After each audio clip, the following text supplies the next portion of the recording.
Oi pessoal, tudo bem? Voltei. Vamos bater um papinho hoje. O assunto é sobre aquela questão da ministra Damares e o tão famoso pé de goiaba. A gente lê de tudo, né? A gente viu assim, vi coisas que eu fiquei muito triste de ver. O sarcasmo das pessoas, né? De duvidarem, de zombarem. Porque aquilo que ela fez, aquilo que ela falou dentro de um contexto, né? Ela não falou como ministra, né? Ela não falou como, né, uma pessoa política. Ela falou como pastora, que ela é, de fato, também. Ela falou dentro de uma igreja, dando um testemunho da vida dela, dentro de um contexto em que ela estava explicando o que tinha acontecido com ela.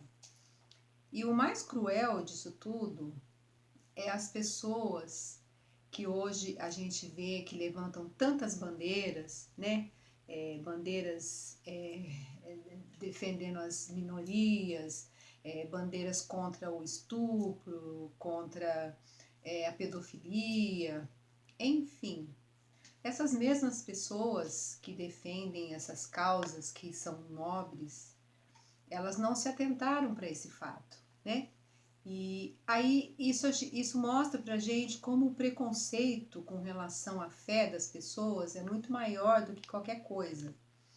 Porque se as pessoas tivessem tido um pouquinho de sensibilidade e tivessem ouvido a história dela com o coração, essas pessoas teriam se compadecido, não da ministra Damares hoje, mas da criança que foi abusada, se não me engano, dos 6 aos 8 anos por um tio, né, que teoricamente seria alguém que talvez devesse protegê-la, cuidar, dar carinho, e não é isso que ele fazia com ela.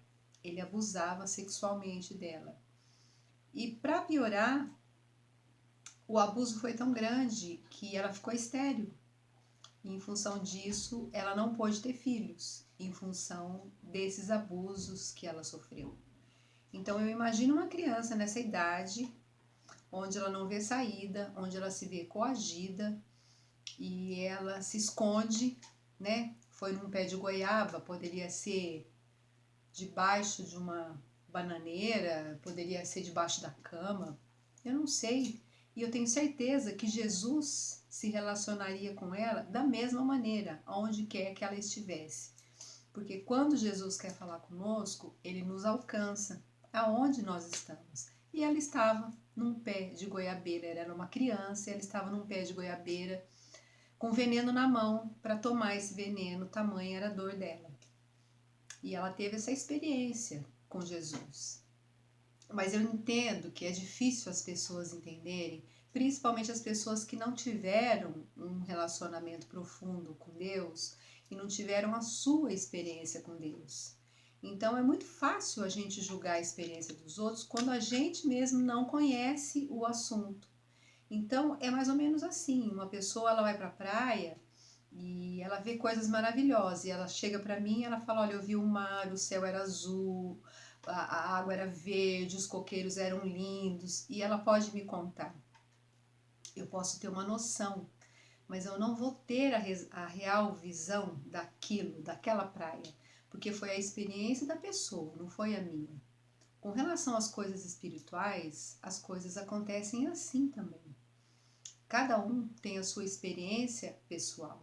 Eu tive e tenho a minha experiência pessoal com Jesus. Eu não tive a visão, mas eu tive tantos outros fatores que, se eu contar, algumas pessoas vão me chamar de maluca. Como estão chamando ela, falando que o que ela teve foi uma crise histérica. Ela não teve uma crise histérica. Ela teve uma experiência que mudou a vida dela, que fez com que ela não se matasse.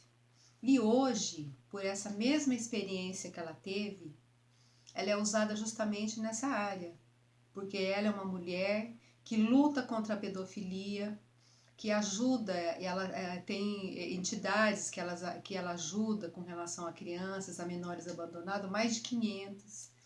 Então, se as pessoas que zombaram dela, guardadas as proporções, e conseguissem olhar para aquilo que ela fez da dor dela, que foi maravilhoso, porque através dessa dor, hoje ela faz um trabalho, hoje não, já faz muitos anos, ela faz um trabalho tremendo.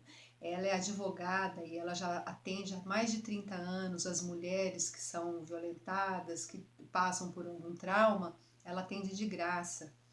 Ela está correndo atrás de leis que favorecem as mulheres, que favorecem as crianças. Então, assim, gente, ela adotou um filho indígena que estava condenado à morte, ela adotou, ela tem um filho indígena. Então, assim, o duro disso, o triste disso, é que quem a gente vê criticar essa mulher que teve uma experiência no pé de goiabeira, essa mulher, essas pessoas não se atentam e não se sensibilizam por uma história maravilhosa, uma história tremenda que ela teve e que fez toda a diferença na vida dela. Então, gente, antes de julgar, antes de dar risada, antes de fazer piadinha, vamos respeitar, vamos ter empatia, porque as pessoas que dizem que têm empatia só por algumas causas e não tem por outras, tem alguma coisa errada. Porque tanta compaixão como a empatia, ou a gente tem ou a gente não tem. E quando a gente tem para qualquer pessoa, para qualquer tipo de pessoa. A gente não tem determinadas classes que nos comove. Quem gosta e quem quer ajudar e quem se compadece de todo mundo. E o que eu tenho visto hoje é muita gente, inclusive muito famoso, indo lá, apagando poste, sabe, excluindo nas suas redes sociais as brincadeiras, as piadinhas, tamanha a repercussão disso.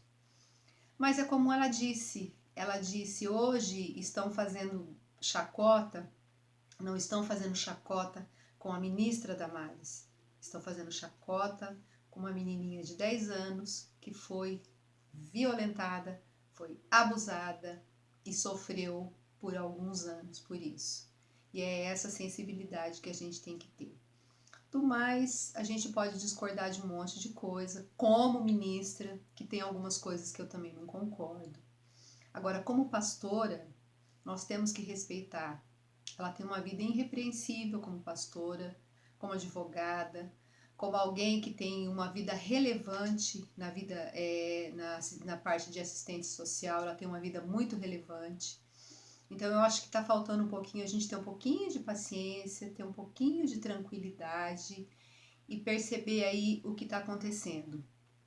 Uma outra questão que quando ela disse chegou o tempo da igreja governar,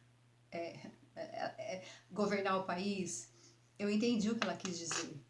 Ela disse isso também dentro de um contexto, de uma igreja. E o que ela estava dizendo ela não estava dizendo, chegou a hora da igreja evangélica governar. Ela não estava dizendo isso. Ela disse, está na hora da igreja governar. Quando a gente usa, e isso quem é crente conhece essa linguagem, quando a gente fala está na hora da igreja fazer alguma coisa, quando nós falamos está na hora da igreja tomar uma atitude, eu não estou falando da igreja evangélica nem da igreja católica, eu estou falando dos cristãos, porque igreja somos nós. E quando ela disse que ela vai tentar fazer um governo baseado em princípios da palavra, eu acredito que muitas coisas é pela preservação, inclusive da vida, preservação das famílias, preservação de um monte de coisa que ao longo desse tempo a gente foi perdendo. Então eu me pergunto, se por muitos anos nós fomos governados por pessoas que não tinham fé nenhuma, ou pelo menos diziam que tinham, mas agiam como se não tinham, né? Como se não tivessem, né? E nós fomos governados por ele. Então qual o problema da igreja? E quando eu digo igreja, eu digo de uma forma ampla, né? No sentido amplo da palavra. Governar também, sabe? Tentar resgatar algumas coisas que com o tempo foram se perdendo. Eu acho que naquilo que a gente pode dar um voto de confiança, a gente tem que dar. Porque pode ter um monte de coisa que a gente não concorde com ela, mas uma coisa é inegável. Ela tem uma vida relevante, muito relevante no que diz respeito à ação social. E isso a gente não pode negar. Então, eu queria deixar registrado aqui a minha tristeza, não é indignação, é tristeza mesmo de ver a falta de sensibilidade das pessoas de fazerem gozação com algo tão sério, tão triste e tão grave como é a pedofilia. Espero que vocês tenham gostado. Super beijo e até o próximo vídeo. Tchau!